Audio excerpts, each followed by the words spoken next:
Hello, I'm Steve Shaw, National Coordinator of Football Officials and Secretary Rules Editor for the NCAA.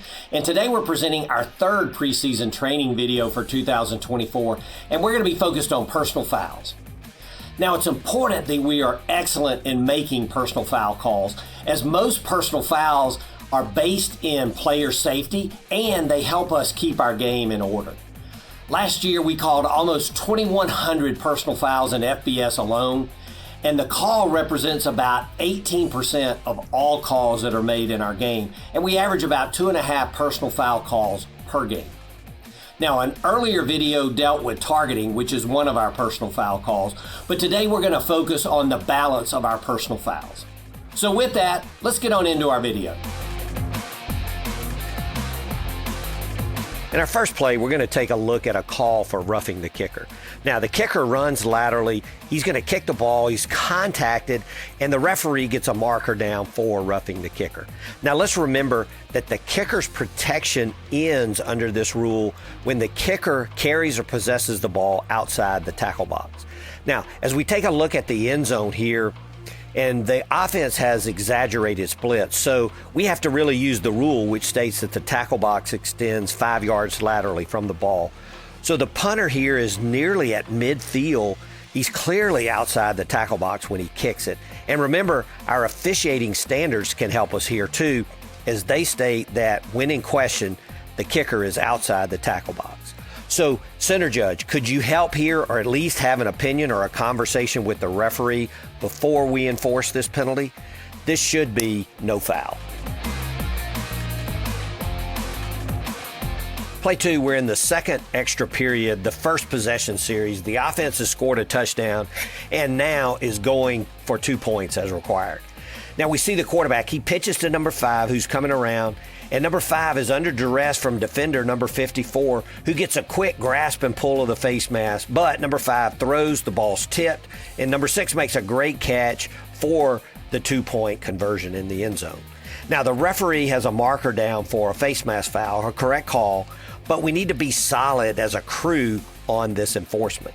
Now, since this is a personal foul, we know that on a successful try, Team A may accept the score, and the personal foul or unsportsmanlike conduct can be enforced on the succeeding kickoff, or in this case, on the succeeding spot in extra periods.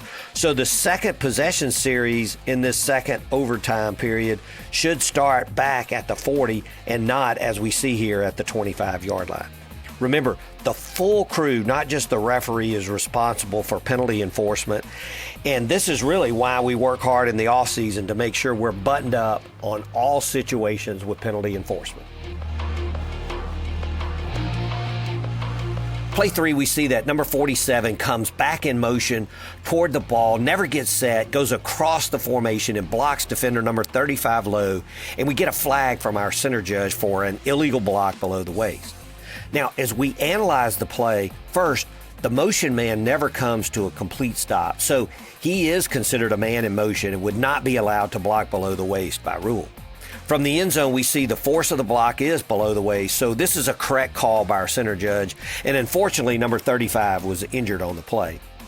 Now, even if number 47 would have come to a complete stop and was catching a piece of the tackle and considered inside the tackle box, this block would still be considered a foul because the force of the block was not directed from the front. So good job by the center judge, good job by the crew.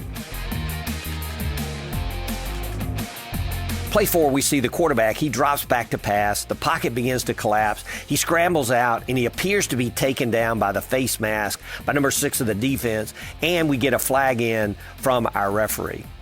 Now, as we see the replay, there's a clear face mask foul here, but as we go back and take a look at the play from the end zone angle, we see that blocking back number 5, he goes to block number 6 of the defense, and the defender is held right at the point of attack. And that's what drew the flag from our referee, and we did not get the face mask foul as a crew. So, a couple of learning points here. First, even if you throw your marker, continue to work the play. There may be other things you need to evaluate. But also, could someone else have helped in this situation? Did anybody else see the face mask and get the marker down? Or could they have gotten the marker down but saw the referee's flag and just didn't throw? This is where we need somebody in the crew to slow the process down if we suspect any type of issue and make sure we have all the information before we enforce just the holding penalty. So I support the holding call, but we need offsetting fouls here with the face mask foul and replay the down. Play 5 is a tough play. Now the quarterback, he takes the snap, fakes, rolls out, throws to the back, and the ruling on the field is going to be backward pass. The crew lets the play continue, and the defense is going to scoop the ball, run it back, but there's a flag down on the play. And as we go back and look at the action, we see that defender number 6, he's going to take really a cheap shot at the quarterback from the blind side, and the referee gets a flag down for an illegal blindside block. Now, this penalty, as we know, will negate the score, and the 15-yard penalty will be enforced from the spot of the foul. And as we go back and take a look at the All-22 camera, we see excellent mechanics as the center judge is headed to the goal line and the referee is staying with the quarterback, who's considered a defenseless player after this change of possession. So this is good mechanics, good work on the field on this change of possession play. Now, the remaining question is, was this a forward pass or a backward pass as it was ruled on the field?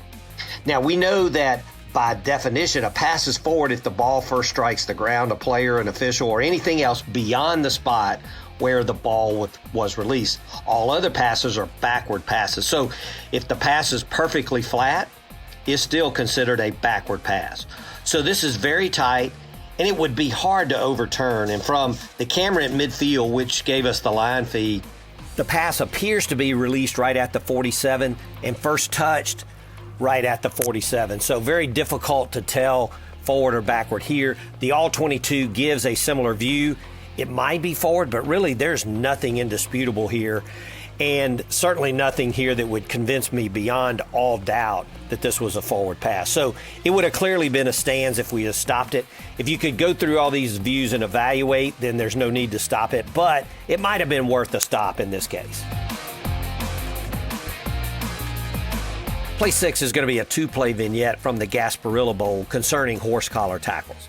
Now, the first play, the quarterback scrambles up the middle, and then we're going to see 3 of the defense. He grabs the inside back collar of the jersey and shoulder pads and abruptly pulls the ball carrier down. This is a good call by our umpire for horse collar tackle, and we see, unfortunately, the quarterback is injured on the play and he's got to go out of the game.